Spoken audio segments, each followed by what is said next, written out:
Hapo mapambano ya nafasi ya naibu wa rais yamegeuka kuwa moja ya ushindani mkubwa zaidi wa kisiasa kuelekea uchaguzi mkuu wa mwaka 2027. Kadri ushindani huo unavyozidi kushika kasi, mvutano wa kisiasa unaojirudia pamoja na maswali kuhusu uhusiano unaodaiwa kuzorota kati ya Rais William Ruto na naibu wake Kithure Kindiki umeibuka tena. Hali hii, mtazamaji, inaonyesha mwelekeo ambao unaofanana na ule ambao ulioshuhudiwa kabla ya Rais William Ruto kutofautiana na Rigathi Gachagua na hata wakati alipokuwa naibu wa rais chini ya utawala wa Rais mstaafu Uhuru Kenyatta. Mwanahabari Milia Kisienya anaangazia kwa kina mgogoro ambao unaozunguka nafasi hii, akichunguza iwapo ni swala la kikatiba au ni mgongano wa maslahi na hulka za viongozi. Mgogoro wa kisiasa unaozunguka nafasi ya naibu rais nchini Kenya umeendelea kuibua taharuki na mijadala ya kisiasa. Tukirejea historia, aliyekuwa Rais Uhuru Kenyatta na aliyekuwa naibu wake William Ruto, they told us that this is a personal matter. Uhusiano wa kisiasa uliokuwa ukijulikana kama Uhuru Ruto ulianza kama ushirikiano imara usiovunjika, ambapo wawili hao walionekana hadharani wakiwa wamevaa mavazi yanayofanana na kuonyesha mshikamano wa hali ya juu, kabla ya kugeuka kuwa mzozo mkali wa kisiasa na baadaye kushuhudia mikutano ya maridhiano isiyotarajiwa. Rais mstaafu Uhuru Kenyatta na William Ruto walianza muhula wao wa kwanza mwaka 2013 wakionyesha umoja mkubwa mbele ya umma.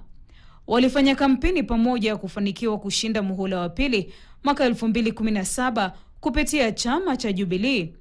Hata hivyo, uhusiano huo ulianza kusambaratika. Asante kwa kuchunga kiti. Well done. Thank you.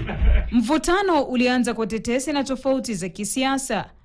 Hatimaye mgawanyiko ukawekwa wazi baada ya handisheki mwaka 2018 kati ya aliyekuwa Rais Uhuru Kenyatta na marehemu Raila Odinga, pamoja na ushindani wa kisiasa kuhusu urithi wa uongozi kuelekea uchaguzi wa mwaka 2022 na migawanyiko mikubwa ndani ya serikali. We will not allow the handshake brothers to hold our country ransom and to take our country hostage by causing violence, by causing mayhem and anarchy. Baadaye, taswira sawia imejirudia. Uhusiano wa kisiasa kati ya Rais William Ruto na aliyekuwa naibu wake Rigathi Gachagua ulijengwa baada ya kuchukua uongozi kufuatia utawala wake Rais mstaafu Uhuru Kenyatta. Rigathi Gachagua akajikuta katikati ya mjadala wa kisiasa. Tofauti na waliomtangulia, historia yake iligubikwa na mchakato wa kuondolewa madarakani kupitia bunge, hali iliyofungua njia kwa uteuzi wake Kithure Kindiki kuwa naibu rais. Katika moja ya siku zilizotikisa siasa za Kenya katika historia za hivi karibuni, Gachagua alilazimika kujitetea dhidi ya mashtaka 11 yaliyokuwa yanamkabili. Baada ya kuondolewa kwa Gachagua, Rais William Ruto alimteua kwa haraka aliyekuwa waziri wa mambo ya ndani Kithure Kindiki kuchukua nafasi hiyo. Na sasa, miezi michache tangu ateuliwe, huku uchaguzi mkuu ukizidi kukaribia, hali ya kisiasa inaonekana kuendelea kuwa tete. Anajiri licha naibu rais Kithure Kindiki kukanusha madai kwamba amehitalifiana na Rais William Ruto. Hata hivyo, hali ya kisiasa inaonekana kuashiria tofauti. Mzunguko huu unaojirudia maibua mjadala iwapo mfumo wa kikatiba wa taifa unahitaji kufanywa marekebisho au kama changamoto halisi ipo katika utamaduni wa kisiasa. Junaid Mohammed the other day was saying what? They were given a lot of money to get rid of this guy. Even one way go out and say, yeah, we were bribed. Huh? To get rid of the man. Why? Not because he had done anything. Simply because the president didn't want him.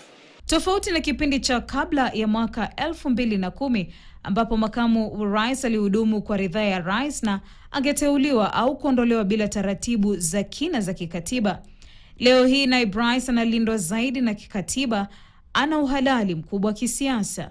That a candidate who is very strong can take a very weak person who is not going to add very much in terms of vote. But when there is doubt, if, See who is going to what, and we see. So that's why Ruto is in that dilemma. Hata hivyo, japo katiba inamlinda kwa sasa, taswira iliyopo ni ya nafasi na upimisho mizani na ubashiri wake katika kujaza kapu la kura ya nafasi ya rais katika kinyang'anyiro cha uchaguzi mkuu. Ushawishi wake ukishuka tu, basi utata na ugomvi unaibuka. Milly Kisienya, Runinga ya KTN.